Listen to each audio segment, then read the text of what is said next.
This video is all about finding primary sources in the library. At some point you'll be asked to use primary sources for your assignments, but you may not know how to actually go about finding them.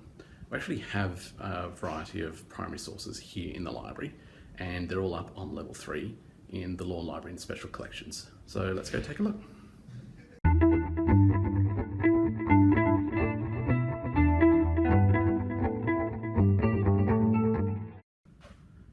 So here we are on level 3, so you just need to go through the doors.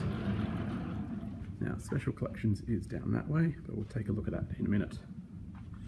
Now the reason why I'm showing you where they are on the shelf is that you can't actually find this information in our search engine, so you actually have to physically come up here and have a look at what you're looking for. So when you get to the end of the corridor, you want to go to the Legislation and Law Report section, so turn left.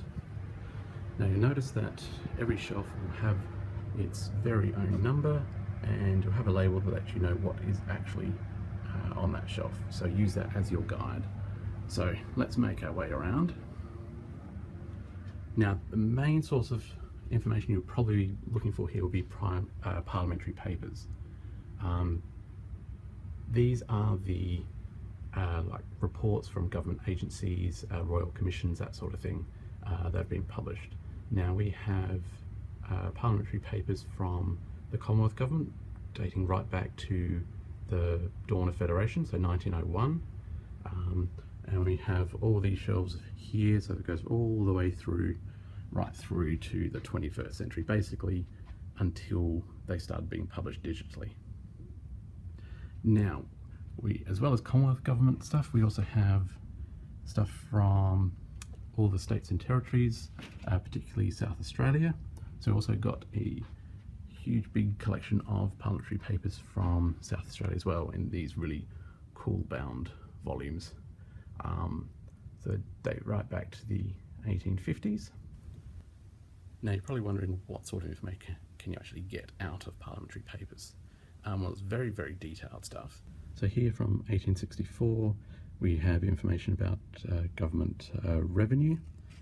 Then you can also find information about birth, deaths and marriage statistics, and you can even find meteorological data, so if you're looking at climate change, for example.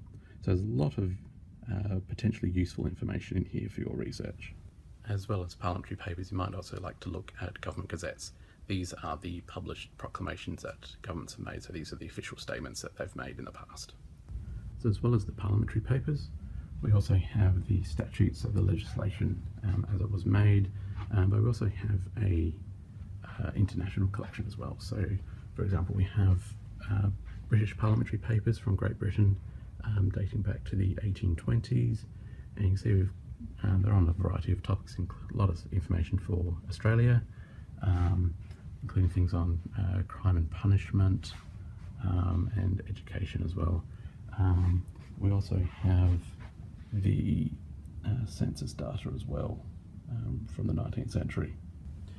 So as you can see, there's a lot of useful information here in the Law Library for you. You can't actually borrow any of it out, so you can only use it here in the library, but feel free to photocopy what you need or take a photo of it on your phone. Okay, so that's the Law Library. Let's go now and have a look at what's available in Special Collections.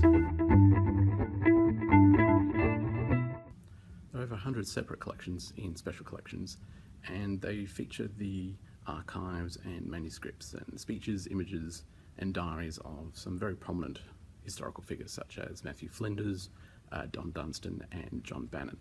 Now these are a closed collection, so you just can't come and grab this stuff off the shelf. You have to get the Special Collections librarian to get them off the shelf for you, and then you can use them in the reading room.